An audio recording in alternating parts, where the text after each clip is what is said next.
তো আপোনালোকে ইতিমধ্যে ভিজুৱেলত দেখিব পাইছে গোটেই এৰিয়াখন আপোনালোকে নিজে একবাৰ ভ্ৰমণ কৰি চাই ল'ব। লাষ্ট 4 দিনৰ পৰা যেনেকৈ হেভি ৰেইন হৈ আছে, বৰষুণৰ ফলত ইমান পানী জমা হৈছে আমাৰ ওচৰতে গাঁৱৰ যিখন আমি খেতি পথাৰ বুলি কওঁ, দোলা লেণ্ড বুলি কওঁ, এগ্ৰিকালচাৰ লেণ্ড, কমচে কম 1,500 পৰা 2,000 বিঘামান জমি হ'ব।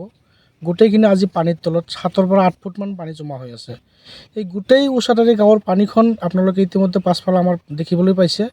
এটা মানে কেনেল আছিলে, কালভাৰ্ট আছিলে, একচুৱেলি কেনেলো নহয়, কালভাৰ্ট লেন আছিলে। এইফালেদি পানীখন গোটেই গাঁৱৰ পানীখিনি এইফালে ওলাই গৈছিলে। ইতিমধ্যে আপোনালোকে দেখিবলৈ পাইছে পাছফালে এজন মানুহ ঘৰ বান্ধিছে। এইটো এগ্ৰিকালচাৰ লেণ্ড হয়। এনেকুৱা হেভি আৰ্ট ফিলিং কৰি আমাৰ যিখন পানী যোৱা মেইন কালভাৰ্ট, 2টা কালভাৰ্ট বন্ধ কৰি দিছে। বন্ধ কৰি দি অবৈধভাৱে ঘৰ নিৰ্মাণ কৰিছে। প্ৰশাসনৰ কোনো ধৰণৰ অনুমতি লোৱা নাই। তাৰ আগত এজনে পুখুৰী বনাইছে, বহুত ডাঙৰ পুখুৰী বনাইছে, য'ত পানীখিনি ওলাই যোৱাৰ কাৰণে কোনো ব্যৱস্থা ৰখা নাই।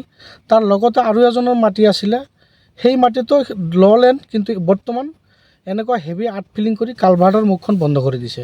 সেই বন্ধ কৰি দিয়াৰ ফলত কি হৈছে, আমাৰ পূৰা ওচাটাৰী গাঁৱৰ মোৰ দেন 300 ভিলেজ মানে আপোনাৰ ফেমিলিৰ মানুহ আজি পানীৰ তলত এফেক্টেড হৈ আছে লাষ্ট 4 দিনৰ পৰা।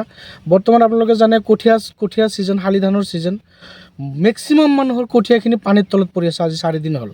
তো এই বিষয়ে আমি আমাৰ চাৰ্কেল অফিচাৰ, ভাৰগুৰি যি চাৰ্কেল অফিচাৰ মহোদয়ক আমি এখন লিখিত অভিযোগ ছাবমিট কৰোঁ।